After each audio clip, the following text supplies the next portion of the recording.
Bapak Ibu, teman-teman sekalian. Pada kesempatan ini kita ketemu lagi dalam Renungan Sebutir Debu. Kali ini saya ingin mengajak teman-teman sekalian kita sama-sama merenungkan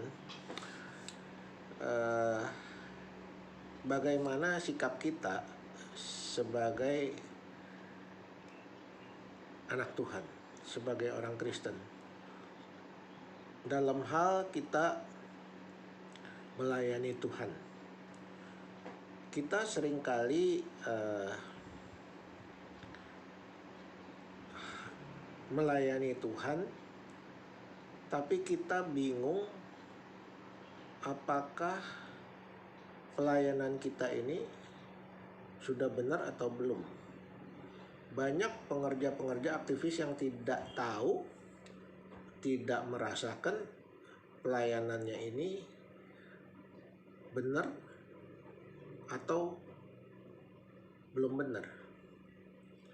Jadi Bapak Ibu, teman-teman sekalian, kita lihat ya, dalam pelayanan ini kita melayani Tuhan, kita hidup, kita diciptakan oleh Tuhan hanya untuk mempermuliakan nama Tuhan, hanya untuk menyembah Tuhan.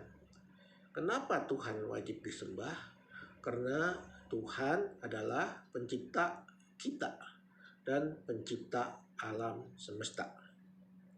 Itu ada dalam kitab Kejadian pasal 1. Ya. Tuhan menciptakan kita. Untuk apa Tuhan menciptakan kita? Yaitu untuk melayani Tuhan, untuk menyembah Tuhan, untuk mempermuliakan nama Tuhan. Tapi bagaimana kita menyembah Tuhan, bagaimana kita mempermuliakan nama Tuhan? Seringkali kita salah kaprah dalam melayani Tuhan, dalam mempermuliakan nama Tuhan. Seringkali kita terjebak oleh jerat-jerat yang dipasang si jahat. Kita jadi ingin melayani diri kita sendiri. Artinya, kalau kita sebagai pelayan Tuhan, pengerja aktivis, kita melayani Tuhan ya dengan giat. Misalnya kita musikus, kita pianis, kita paduan suara, kita pengerja, kita majelis, kita hamba Tuhan. Tapi seringkali dalam pelayanan, seringkali saking Tuhan memberkati kita, seringkali kita ingin dipuja, ingin dipuji oleh orang yang kita layani. Ini adalah jerat-jerat yang dipasang si jahat. Karena kalau kita disembah, kita jadi kayak setan.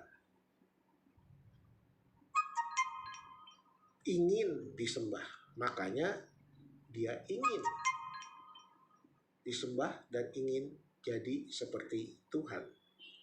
Nah, hati-hati waktu kita ingin disembah, ingin dihormati, itu berbahaya. Jangan sampai kita ingin dihormati dalam pelayanan kita. Tapi haruslah kita melayani. Sama seperti Tuhan Yesus. Tuhan Yesus itu Tuhan, pencipta alam semesta. Ya. Tapi dia tidak minta dilayani loh. Dia tidak minta dilayani, dia hanya melayani. Nah, Bapak Ibu, kita harus ikut teladan Yesus, karena Yesus itu yang menciptakan kita serupa dan seteladan dengan Dia. Ya. Jadi kita lihat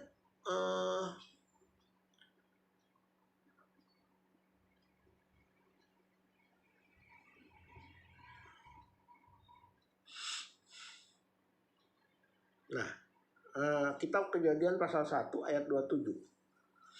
Maka Allah menciptakan manusia itu menurut gambarnya. menurut gambar Allah diciptakannya dia, laki-laki dan perempuan, diciptakannya mereka. Jadi kita manusia ciptaan Tuhan. Ya. Jadi kalau kita ciptaan Tuhan, kita harus mempermuliakan pencipta kita.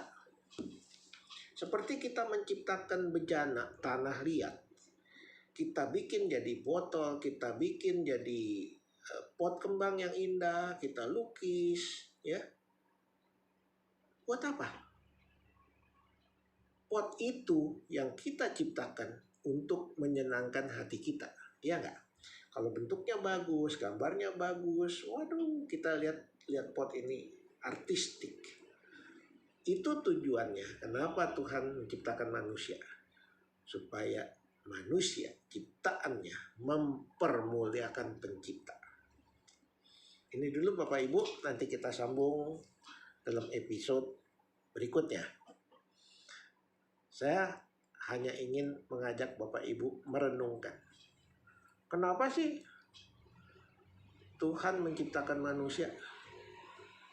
Untuk apa sih? Lantas seperti apa keinginan Tuhan itu? Ya. Nanti kita sambung dalam episode berikutnya. Mari jangan lupa subscribe, share kemana-mana, pencet tombolnya supaya makin banyak orang mendengar, banyak orang yang makin mengerti, sedikit demi sedikit, tapi lama-lama jadi bukit. Sampai ketemu lagi.